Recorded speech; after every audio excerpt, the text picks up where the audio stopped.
আজকে আমি আপনাদের সঙ্গে একদম সহজ একটা রেসিপি শেয়ার করব। মাখা বেলার ঝামেলা ছাড়াই এই রুটির রেসিপিটা আপনারা বানিয়ে নিতে পারেন, আর মাত্র কয়েকটা উপকরণ দিয়ে। নমস্কার বন্ধুরা, মুখার্জি রান্নার চ্যানেলে আপনাদের সবাইকে স্বাগত জানাই। এই রেসিপিটা তৈরি করার জন্য আমি একটা বোলের মধ্যে 3 কাপ ময়দা নিয়ে নিচ্ছি। আমি এইভাবে একটা মেজারিং কাপ মেপে নিচ্ছি। আপনারা যে কোনো কাপ মেপে নিতে পারেন, আর ময়দার পরিমাণটা বাড়িয়ে কমিয়ে নিতে পারেন। এবারে এই ময়দার মধ্যে 1/2 চামচ চিলি ফ্লেক্স দিয়ে দিচ্ছি, আর স্বাদ মতো নুন দিয়ে দিলাম। এবারে 1/2 চামচ কালো জিরে দিয়ে দিলাম। সবশেষে জল দিয়ে দিচ্ছি। জলটা অল্প অল্প করে দিয়ে এইভাবে মিশিয়ে নিতে হবে। এই ব্যাটারটা খুব বেশি মোটাও করা যাবে না, খুব বেশি পাতলাও করা যাবে না, ঠিক এইরকম ঘনত্বের রাখতে হবে। এরকম জোরে জোরে ফেটিয়ে নিচ্ছি ব্যাটারটাকে। ব্যাটারটা যত ফেটাবেন তত ভালো হবে। এবারে 10 মিনিটের জন্য রেস্টে রেখে দিচ্ছি। দেখুন 10 মিনিট পর ফিরে এলাম। এবারে ঢাকাটা খুলে নিচ্ছি। তারপরে ওই ব্যাটারটার মধ্যে 1 চামচ ঘি দিয়ে দিচ্ছি। ঘিটা দিলে এই রেসিপির টেস্ট একদম আলাদা হয়ে যায়। ঘিটা দিয়ে ভালো করে ফেটিয়ে নিচ্ছি।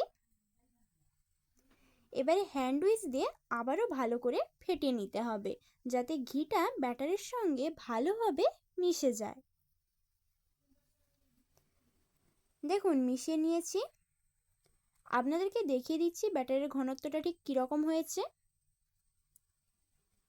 দেখেই বুঝতে পারছেন ব্যাটারের ঘনত্বটা একদম মোটাও হয়নি আর একদম পাতলাও হয়নি। এই সময় গ্যাসটাকে মিডিয়াম ফ্লেমে করে একটা প্যানি বসিয়ে দিয়েছি। প্যানিটা যখন ভালোভাবে গরম হয়ে যাবে তখন ব্যাটারটা 1 চামচ দিয়ে দিচ্ছি। তারপরে প্যানিটা এইভাবে একটু ঘুরিয়ে গোল করে নিতে হবে ব্যাটারটাকে।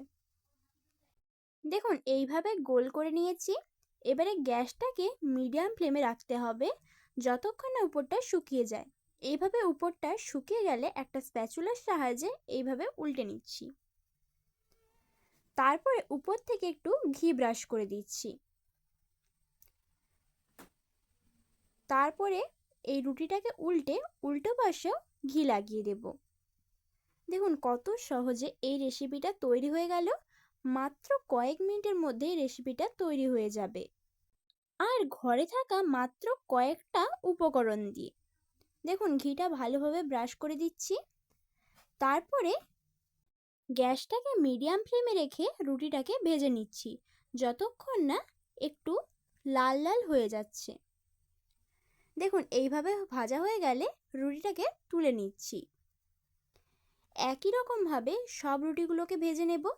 আপনারা চাইলে প্যানিটাকে না ঘুরিয়ে এইভাবে চামচের পেছন দিকটা দিয়েও ঘুরিয়ে নিতে পারেন, এতেও খুব সুন্দর গোল হয়। উপরটা শুকনো হয়ে গেলে একই রকমভাবে উল্টে নিচ্ছি। আর দেখেই বুঝতে পারছেন কত সহজে রেসিপিটা তৈরি হয়ে গেল। আমি এখানে বেশ অনেকগুলোই রুটি তৈরি করে নিয়েছি। একদম মাখা বেলার ঝামেলা ছাড়াই এই রুটিটা তৈরি করে নিতে পারেন, আর খেতে অসাধারণ হয়। দেখুন কত পাতলা আর নরম হয়েছে। এই রুটিটা আপনারা যে কোনো তরকারি বা আলুর দমের সঙ্গেও খেতে পারেন। তবে এই রেসিপিটা আমি আগের ভিডিওতেই দেখিয়েছিলাম। যদি না দেখে থাকেন তাহলে ডেসক্রিপশন বক্সে এর লিঙ্ক দিয়ে দিব, আপনারা সেখান থেকেও দেখে নিতে পারেন। দেখুন রুটিটা কত নরম হয়েছে আর পাতলা। এই রেসিপিটা আপনাদের ভালো লেগে থাকলে লাইক এবং কমেন্ট করার অনুরোধ রইল। আর আমার চ্যানেলে নতুন বন্ধু হয়ে থাকলে চ্যানেলটিকে সাবস্ক্রাইব করে নেবেন। ধন্যবাদ পুরো রেসিপিটা শেষ পর্যন্ত দেখার জন্য।